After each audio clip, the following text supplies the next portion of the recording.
Guys what's up. तो आज का ट्रेडिंग सेशन देखते हैं आज क्या होगा। ठीक है, आज बहुत ही इंटरेस्टिंग चीज़ हुई है। एसबीआई का चार्ट देखो, ये 20 मूविंग डे एवरेज को पार करके जा चुका है ऊपर, राइट। तो इसको ये पूरा पार कर दिया मार्केट ने। तो इसका क्या रीज़न, क्या मतलब हुआ। तो क्या जो बंदे पहले से चैनल को फॉलो कर रहे हैं दे मस्ट बी नोइंग कि 20 मूविंग डे एवरेज को तोड़ने के लिए मार्केट को या तो सुपर कैंडल बनानी पड़ती है या फिर एक गैप अप चाहिए होता है। ठीक है, तो हुआ क्या है कि मार्केट ने ये सुपर कैंडल बना दी, बिल्कुल नीचे से आके ऊपर तक आया और ये बिल्कुल 20 मूविंग एवरेज पार। ठीक है, तो अब ये एक जो बियरिश ट्रेंड में था, ठीक है, जो नीचे की साइड में ट्रेंड में था, वहां से ये बाहर आके ऊपर की तरफ जाने की इसने पूरे इशारे दे दिए। ठीक है, तो अब और सेम चीज़ यार निफ्टी के अंदर भी हुई है। तो इसने एक बड़ी सी कैंडल बनाई नीचे से और ये बिल्कुल ऊपर तक आ गई 20 मूविंग डे एवरेज को तोड़ते हुए। ठीक है, तो अभी 20 मूविंग डे एवरेज को छोड़ के आ गया। तो अब यहाँ से हमारा बियरिश व्यू, जब तक 20 मूविंग डे एवरेज को नहीं तोड़ता है नीचे की तरफ, ठीक है, जब तक 17,200 के नीचे नहीं मिलता है तब तक कोई भी बेयरिश स्टांस नहीं बनाना है। आई होप रीज़न समझ आ गया होगा क्यों। एक और बार एक्सप्लेन कर देता हूँ। मार्केट की साइकोलॉजी समझो। 20 मूविंग डे एवरेज एक स्ट्रॉन्ग सपोर्ट है। ठीक है, सपोर्ट है या फिर रेजिस्टेंस है। ठीक है, तो जब मार्केट नीचे से ऊपर जा रहा है और 20 मूविंग डे एवरेज का रेजिस्टेंस है तो मार्केट को बहुत ज़्यादा वॉल्यूम चाहिए होता है। ठीक है, और बड़ी कैंडल बना के जाना होता है, तभी वो तोड़ पाता है 20 मूविंग डे एवरेज को, या फिर उसको गैप अप खुलना पड़ता है। तो इस केस के अंदर मार्केट गैप डाउन खुल के ऊपर सुपर कैंडल दे गया। ठीक है, तो इसलिए और सेम चीज़ आज बैंक निफ्टी के अंदर देखो, बिल्कुल वहीं से सपोर्ट ले कर लिया। एंड यही रीज़न था कि आज मैंने बैंक निफ्टी के अंदर ट्रेड लिया। ठीक है, यहाँ पे लिया 291 पे लिया, 344 पे एग्जिट करा था, सिंगल लॉट ओनली। ठीक है, एंड एसबीआई के अंदर क्या हुआ, तो एसबीआई का बिल्कुल सेम जो हमारा गेम प्लान है, जो अभी तक हमारे क्या चल रहा था कि हमें इस रेजिस्टेंस लाइन के पास जैसा भी हमें बिहेवियर दिखेगा हम उसके अकॉर्डिंग अपना ट्रेड लेंगे। तो यहाँ पे हुआ क्या, जब मार्केट यहाँ पे खुला और ये पुल बैक लिया, ठीक है, तो ये मेरे अकॉर्डिंग यहाँ पे जो ये फॉल आया था उसका पुल बैक था, तो इसलिए मैंने यहाँ पे शॉर्ट किया और इसके ऊपर ऐसे लगाया। तो ये देखो यहाँ पे प्राइस होगा, यहाँ पे प्राइस है, मैंने 931 पे सेल किया था। ठीक है, 2526 पे और एसएल यहाँ पे हिट हो गया। तो ये यहाँ पे क्या आया देखते हैं, 526 पे। ठीक है, तो कहीं यहाँ पे मैंने इसको शॉर्ट कर दिया था। ठीक है, ये कैंडल देखते ही तो क्यों किया था, क्योंकि ये यहाँ से एक डाउन ट्रेंड में था, तो उसको उसके अंदर एक पुल बैक अज्यूम करके मैंने यहाँ पे एंटर कर लिया। ठीक है, ये मेरी मिस्टेक थी। तो यहाँ पे मिस्टेक से समझो, जो एरर होता है वो ह्यूमन एरर ज़्यादा होते हैं बजाय ट्रेडिंग एरर। अगर मैं ज़्यादा शाना ना बन के मैं सिर्फ वेट करता अपने रूल के लिए, हमारा रूल क्या था कि हमें जब इस लाइन के ऊपर एक कैंडल दिखेगी उसके अकॉर्डिंग हम ट्रेड लेंगे। अगर मैं यहाँ पे वेट करता और ये बुलिश कैंडल बनती तो मैं इसके ऊपर एंटर कर सकता था, राइट, इसके ऊपर एंटर करके आगे का पूरा मूव कैप्चर हो सकता था। बट एक ह्यूमन एरर के वजह से, ठीक है, एक साइकोलॉजिकल चुल की वजह से कैसे ये मार्केट वापस आ गया, बट नॉट एन इशू। इसीलिए स्टॉप लॉस लगाना ज़रूरी होता है। ठीक है, जब ये एज अ पुल बैक के अंदर मैं एंटर कर रहा हूँ तो मेरा साइकोलॉजी क्या है, मेरी प्रोबेबिलिटी क्या है। अगर ये बन रहा है कभी हायर लो, ठीक है, लोअर लो हायर लो, तो अगर मेरा ये अजम्पशन है कि मार्केट ने पुल बैक लिया और यहाँ से भी नीचे आया, तो यानी कि मार्केट इस लेवल को तोड़ना नहीं चाहिए, राइट, तभी ये बेरिश रहेगा जब तक ये इसके नीचे ऐसे ऐसे होकर बेशक ऐसे जाए। तो इसलिए इस प्रोबेबिलिटी को समझते हुए, इस मार्केट की साइकोलॉजी को समझते हुए, इस एरिया पे इस पुल बैक के ऊपर मैंने अपना एसएल लगाया। ठीक है, ये रीज़न है यहाँ पे स्टॉप लॉस लगाने का। तो समझे कैसे एक साइकोलॉजिकल पर्सपेक्टिव से एक प्रोबेबिलिटी के पर्सपेक्टिव को मिला के स्टॉप लॉस लगाया जाता है। इतना कॉम्प्लिकेटेड है नहीं, सुनने में लग रहा होगा। ठीक है, सिंपल कंसेप्ट क्या था कि मेरा बियरिश व्यू है तो उसका क्या फॉर्मेशन है। ठीक है, तो उस फॉर्मेशन के अकॉर्डिंग मैंने अपना स्टॉप लॉस लगाया। सो दैट इज इट, ये सिंपल सा एनालिसिस। तो अब मार्केट ऊपर की तरफ आ गया है। ठीक है, तो पहले डे चार्ट पे देखते हैं कि अब इसके क्या टारगेट बनेंगे। तो सबसे पहले हम बॉलिंजर बैंड का देखेंगे। तो सबसे ऊपर का टारगेट यहाँ पे बन रहा है अभी 570 के पास लगा लेते हैं, ठीक है, एक राउंड नंबर के पास 570, और कौन सा बटन दबा दिया हमने, 570, ठीक है, 570 हमारा पहला ये ऊपर इस तरफ टारगेट रहेगा। हो सकता है धीरे धीरे जाए, हो सकता है कल अगर कोई बड़ा सेल ऑफ आया तो, लेकिन देखो अब 20 मूविंग एवरेज को ऊपर आ चुका है। तो सबसे बेस्ट क्लोजिंग कौन सी रहती है कि 20 मूविंग एवरेज के ऊपर 2 क्लोजिंग मिल जाए, तो that's a confirm bullish sign, ठीक है। जब 2 क्लोजिंग मिल जाती है 20 डे मूविंग एवरेज के ऊपर, तो हम पोजिशनल चल सकते हैं, कोई भी पोजीशन जो है वो पोजिशनल लेके आगे ट्रेड कर सकते हैं। तो यहाँ पे अभी एक क्लोजिंग मिली है, ठीक है, एंड मोस्ट प्रोबेबली जैसे मार्केट लग रहा है अभी, कल ये तो यूएस मार्केट 500 पॉइंट ऊपर है, तो मोस्ट प्रोबेबली कल गैप अप खुलेगा। तो अगर गैप अप खुलता है तो हमें बस वेट करना है। वेट किस चीज़ का करना है, हमें अपने इंटरेस्ट लाइन के पास आने का वेट करना है। तो आज का ये जो हाई है, और ये देखो ये पीछे लाइन मिल रही है, राइट, तो यहाँ पे हम एक लाइन खींच देते हैं। ये क्या खुल गया वादा ब्रदर, अरे ब्रदर हट जाइए ब्रदर। तो यहाँ से हम एक अपनी लाइन खींच देते हैं, ठीक है। तो इसको हम बना देते हैं ग्रीन लाइन, ताकि हमें समझ आ जाए ये कि हमारा ये 1 डे के चार्ट के ऊपर का रेजिस्टेंस है, ठीक है।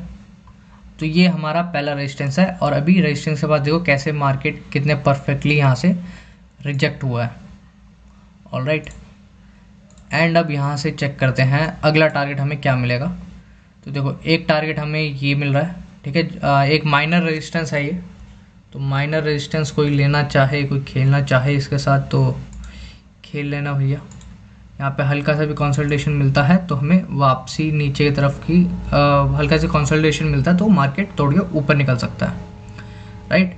एक ये टारगेट हो गया, उसके बाद सीधा ऊपर गए लोग, कोई दिक्कत नहीं है। और कंजर्वेटिव प्लेयर अपना ट्रेड को बचा के रखे, ट्रेल करते रहे। तो 551 कल के लिए, और उससे ज़्यादा 559 या 560 राउंड नंबर, दैट्स इट। सबसे बेस्ट है 1:1 लो एंड बढ़े चलो, ठीक है। सो ये हो गया हमारा SBI का। ओके, सो किसी का क्वेश्चन था कि आज मार्केट 2% ऊपर क्यों है, SBI 2% ऊपर क्यों है। देखो प्राइस का ऊपर या नीचे कितने परसेंट हो रहा है, इसके पीछे कभी कोई लॉजिक नहीं होता है, ठीक है। मार्केट बहुत रैंडम होती है। तुम्हें मार्केट में ये जरूर सुनने को मिलेगा कि अरे ये न्यूज़ आई इसलिए ऊपर चला गया, वो न्यूज़ आई इसलिए ऊपर चला गया। इसको बोलते हैं कॉज एंड कोरिलेशन, ठीक है। दोनों को कंफ्यूज करें कि इसके वजह से ये हुआ, तो इस कॉज की वजह से रिलेट करने लगे। तो ये कॉज एंड कोरिलेशन का ये एक मिथ है, ऐसा नहीं होता है। मार्केट को जब जितना जाना होता है उतना जाता है। आज जैसे HDFC ने रिजल्ट दिया, और आज HDFC आज देखते हैं HDFC में मूवमेंट ही नहीं थी, बताओ HDFC कितना मूव करा है, 7 रुपये मूव करा है आज, जबकि इसका रिजल्ट था। तो क्यों नहीं किया, SBI का तो नहीं था, SBI का तो रिजल्ट ऐसे नहीं कि आज डिक्लेयर हुआ तो ये भागा। तो ऐसे कोरिलेशन बनाना पहले मेंटली बंद करोगे तो साइकोलॉजी डेवलप होगी कि तुम इन न्यूज़ से हटकर प्राइस को देखना शुरू करोगे, ठीक है। जब तुम इन न्यूज़ से और ये बाकी इन्फ्लुएंस से, टेलीग्राम टिप से, ट्विटर से देख, इन सब से अपने लॉजिक्स हटा के सिर्फ चार्ट पे फोकस करोगे, सिर्फ अपने सेटअप पे फोकस करोगे, तब साइकोलॉजी बिल्ड होती है, ऑलराइट। तो अभी हमारे पास क्या है कि ये रेंज आ गया, इसके ऊपर आएगा, यहाँ पे ग्रीन कैंडल बनेंगे, हम मस्त ऊपर चलेंगे अपना। अच्छा एक चीज़ और नोटिस करना, ठीक है, यहाँ पे अभी कहाँ था, 1 आवर के चार्ट के ऊपर यहाँ से अभी रेजिस्टेंस लिया, ठीक है। तो this will be an interesting place to watch. कल देखते हैं यहाँ पे क्या प्राइस पैटर्न बनाता है, तो ट्रेड करेंगे। नहीं आता समझ तो ट्रेड छोड़ देंगे, ठीक है। अबेंडेंस मेंटालिटी आएगी कि अगर कल ट्रेड नहीं हुआ तो मैं 4 दिन बाद, चौथे दिन पे, फ्राइडे को, थर्सडे को, उस दिन ट्रेड मिलेगा तो ट्रेड करके पैसा बना लूँगा। जब ये अबेंडेंस मेंटालिटी रहेगी तब तुम लूज़ करना कम करोगे पैसे को, ठीक है। You have to build abundance mentality कि आज ट्रेड नहीं हुआ तो कोई बात नहीं, अगली बार देखेंगे। तो ये SBI का एनालिसिस रहेगा कल के लिए। निफ्टी का भी फटाफट देख लेते हैं। तो निफ्टी देखो भैया, अपना कल हमें गैप अप ही लग रहा है मोस्ट प्रोबेबली, तो हम अपने लाइंस ड्रॉ कर लेते हैं। एक रेजिस्टेंस लाइन हमारा यहाँ पे रहेगा। Okay okay guys, alright. एक इसके ऊपर आया, फिर हम वेट करेंगे कि भाई कितना यहाँ पे कंसोलिडेट करता है या नीचे आता है या यहीं से रिजेक्ट होके आ जाता है। एक तो 200 डे का मूविंग एवरेज भी यहीं पे आ रहा है, रेजिस्टेंस दे रहा है। तो यहाँ पे अगर 5 मिनट के सेटअप के ऊपर हमें एंट्री मिलती है तो हम सीधा लेंगे और ऊपर राइड करेंगे। सिंपल प्राइस एक्शन एनालिसिस करें तो देखो मार्केट ने एक अच्छी क्लोजिंग दी है, ठीक है। तो good closing gives a good opening. अभी बहुत वॉलेटाइल मार्केट चलता है तो तब बहुत मुश्किल हो जाता है ये सारे रूल्स चलाना। अभी 18 पे है India VIX, that is quite normal, ठीक है। मतलब ओकेश चल रहा है, ज़्यादा खतरा नहीं लग रहा मार्केट में। तो अब यहाँ से अगर मान लो इन केस, ठीक है, रेयर चांस, प्रोबेबिलिटी है ट्रेडिंग पूरी की पूरी, तो ट्रेडिंग के अकॉर्डिंग, प्रोबेबिलिटी के अकॉर्डिंग इनके छोटा सा गैप अप खुला है, इस रेंज के अंदर भी खुल गया, ठीक है, इस रेंज के अंदर खुल गया, तो यहाँ पे क्या होगा, नए बायर आएंगे, फिर उनके साथ तुम दोबारा रैली ऊपर की तरफ पार करोगे, ठीक है। और इन केस मान लो गैप डाउन खुला, बड़ा गैप डाउन खुला, ठीक है, तो इस स्विंग के नीचे, जब इस स्विंग के नीचे जाएगा मार्केट, इस स्विंग के नीचे जाएगा, अगर लास्ट स्विंग देखो यहाँ पे है, तो अगर मान लो यहाँ पे मार्केट खोला तो यहाँ पे प्राइस एक्शन का वेट करना, नीचे आता है देन यहाँ पे नीचे का आप टारगेट ले सकते हो डे लो का यहाँ पे, ठीक है। तो साइकोलॉजी समझो, क्या हुआ कि मार्केट यहाँ पे जो भी जितने भी पुट राइटर बैठे थे उनके एसएल अभी कहाँ पे हैं, पहले उनके तो यहाँ पे थे, ठीक है, फिर ट्रेल करते करते वो लोग यहाँ पे ले आए होंगे, राइट। जब मार्केट यहाँ पे अचानक से खुल जाएगा या फिर इससे नीचे खुलेगा तो ये वाले पैनिक करके अपनी पोजीशन बंद करेंगे, राइट। तो मार्केट फिर अचानक से और गिरने लग जाएगा, तो तब ये मूवमेंट कैप्चर किया जा सकता है। बाकी बॉलिंजर बैंड वाला सिस्टम बता रखा है, वो फॉलो करो, एकदम से फटता है तो कोई दिक्कत नहीं भाई अपना। अच्छा, एक और बेस्ट चीज़ बताता हूँ, इन केस मान लो तुम्हारा निफ्टी या बैंक निफ्टी मिस आउट हो जाता है गैप अप या गैप डाउन की वजह से, उस दिन स्टॉक के अंदर घुस जाओ, ठीक है, उस दिन स्टॉक के अंदर मूवमेंट मिल जाएगी। तो चालाक बनो, दिमाग से, दिमाग का इस्तेमाल करो यहाँ जो दिया हुआ है, तो तुम्हें ट्रेडिंग के बारे में और नज़रिया समझ आएंगे, धीरे धीरे थॉट डेवलप होंगे। तो पहले टिप्स और मार्केट को दूसरों के व्यू से देखना छोड़ो, सिंपल लाइन बना के ट्रेड करो। आई डोंट नो आपने अगर कम्युनिटी पोस्ट देखा हो, मैंने उसमें पावर ऑफ स्टॉक्स की ट्रेडिंग थ्योरी वाली वीडियो डाली थी, जस्ट गो वॉच दैट, बहुत कुछ सीखने को मिलेगा। तो चलो हम यहाँ पे प्लान करते हैं कल क्या होगा। कल यार मेरे को अभी तो बहुत कन्फ्यूजन सा लग रहा है कि ऊपर मार्केट खुलेगा तो क्या होगा, हो सकता है और भी ऊपर चल जाए, हो सकता है और नीचे आ जाए। तो कल के दिन मैं पर्सनली अवॉइड करने वाला हूँ, ठीक है, क्योंकि यहाँ पे अगर ऊपर खुल गया तो देखो ये पूरा इस रेंज के अंदर आ गया, एंड मैं ऑप्शन सेलिंग तो अभी करने नहीं वाला, ठीक है, ऑप्शन सेलिंग का मेरा कोई प्लान नहीं है। तो अगर खुल गया तो जाने दूंगा मोस्ट प्रोबेबली मार्केट को। एंड ये एक आखिरी पॉइंट लग रहा है इस पॉइंट के अंदर। ओके, बॉलिंजर बैंड के अकॉर्डिंग देखते हैं कि हमारा टारगेट क्या आ रहा है। तो बॉलिंजर बैंड के अकॉर्डिंग अभी हमारा मैक्सिमम अपर साइड जो है 17,800 के आसपास का है, ठीक है, 17,800 भी नहीं है, लाइक 750 लगा लो, तो 17,800 50 पॉइंट का बफर लगा के मैक्सिमम 17,700 का 800 का अभी मैक्सिमम टारगेट लग रहा है।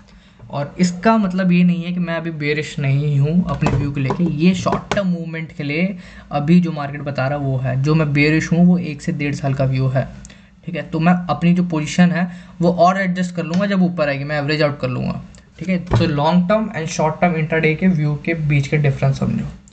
So that's it for now, have a great day. Twitter पे जाके एंगेज करो, वहाँ DM करो।